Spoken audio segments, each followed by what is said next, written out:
بسم اللہ الرحمن الرحیم۔ تمام دوستوں سے گزارش ہے کہ ایک دفعہ اپنے پیارے نبی صلی اللہ علیہ وسلم پر درود شریف پڑھ لیجئے۔ اللہم صلی علی سیدنا مولانا محمد وعلی آلہ وسلم۔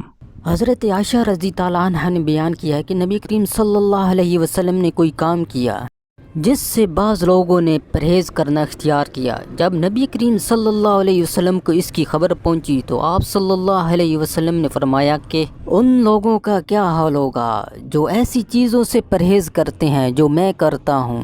واللہ میں ان سے زیادہ اللہ کے متعلق علم رکھتا ہوں اور ان سے زیادہ خشیت رکھتا ہوں۔ قرآن و حدیث کی خوبصورت ویڈیوز کے لیے ہمارے چینل کو سبسکرائب کریں اور ہماری حوصلہ افزائی کریں۔ جزاک اللہ خیرہ۔